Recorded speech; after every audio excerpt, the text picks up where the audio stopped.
Bismillahirrahmanirrahim. Assalamualaikum warahmatullahi wabarakatuh. Saya Taruni Madia Salsabila Dulani Putri NIT 2140682 akan menjelaskan mengenai analisis mengenai dampak lingkungan jalan tol sebagai bagian dari manajemen aset infrastruktur dan fasilitas. Tujuan penelitian ini yaitu untuk mengevaluasi dampak lingkungan yang penting harus dikelola dan dipantau dalam dokumen RKL dan RPL dari kegiatan jalan tol, baik untuk kegiatan jalan tol yang masih dalam perencanaan maupun kegiatan jalan tol yang sudah beroperasi. Metode penelitian dibagi dalam dua golongan, yaitu pertama, metode untuk menganalisa sebuah rencana jalan tol. Berdasarkan hasil pelingkupan diperoleh dampak penting atau hipotetik DPH sebagai berikut. Dibagi menjadi tiga, yaitu tahap prakonstruksi, yaitu peningkatan kerasahan masyarakat, penurunan produksi pertanian, dan penurunan produksi tambak. Yang kedua, tahap konstruksi, penurunan kualitas air permukaan, penurunan kualitas air tanah, peningkatan timbulan sampah, penurunan sanitasi lingkungan, dan lain-lain. Yang ketiga, tahap operasi, peningkatan PAD, peningkatan kebisingan, penurunan kualitas udara, dan penurunan aksesibilitas masyarakat. Menurut Permen LH 16/2012, Rencana Pengelolaan Lingkungan RKL adalah upaya penanganan dampak lingkungan yang ditimbulkan dari rencana usaha dan atau kegiatan. Upaya penanganan dampak lingkungan mencakup spektrum prosedur yang sangat luas dan beberapa contoh diantaranya adalah sebagai berikut.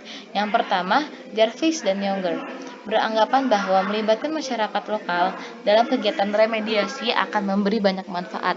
Di Indonesia, banyak kegiatan pertambangan yang setelah selesai sering mengabaikan kegiatan remediasi yang seharusnya melibatkan masyarakat sekitar. Akibatnya, masyarakat sekitar tidak dapat memanfaatkan lahan-lahan bekas pertambangan sehingga mereka hanya terkena dampak yang tidak dikelola dengan baik. Yang kedua, Sarkiroski beranggapan bahwa proses kerjasama dalam AMDAL seharusnya melibatkan mediator untuk melindungi kebebasan peserta untuk mengungkapkan pendapat untuk kesepakatan bersama. Yang ketiga, Turnbull menulis bahwa di Fiji, pengelolaan lingkungan sangat terkait dengan aspek sosial, politik, dan ekonomi. AMDAL jalan tol yang sudah beroperasi. Hasil evaluasi dampak menggunakan metode audit lingkungan telah memperoleh hasil yang diperlihatkan di tabel. Bisa dilihat di sini ada hasil evaluasi skala besar dampak dan hasil evaluasi skala penting dampak. Dari tabel di samping, dampak yang akan dikelola dan dipantau hanyalah hasil evaluasi yang menghasilkan dampak besar dan penting di atas skala 3, yaitu sebanyak 15 dampak.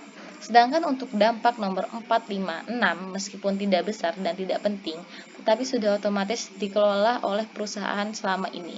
Untuk dampak yang dikelola dan dipantau telah dibuatkan metrik LKL dan RPL sebagai pedoman bagi pelaksana, pengawas, dan penerima laporan. Evaluasi dampak pembangunan dan pengoperasian jalan tol memang lebih mudah jika dibandingkan dengan evaluasi dampak pengoperasian jalan raya untuk rute truk sampah menuju TPA. Bisa dikaji optimasinya menghasilkan maksimal persinggahan. Dari aspek lingkungan, implikasi rute jalan yang dilewati akan menimbulkan dampak yang berbeda karena rona lingkungan setiap jalan tidak sama. Kesimpulan, untuk jalan tol yang masih dalam perencanaan, dampak yang harus dikelola dan dipantau yang dicantumkan dalam dokumen RKL dan RPL relatif banyak karena dampak belum terjadi dan perlu dilakukan prinsip kehati-hatian untuk mengantisipasinya.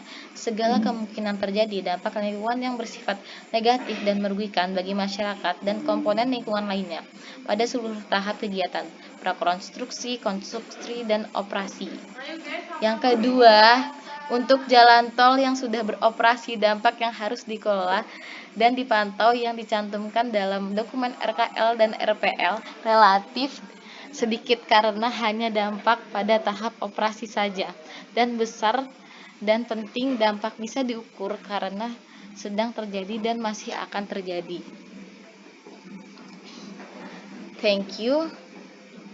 Wassalamualaikum warahmatullahi wabarakatuh.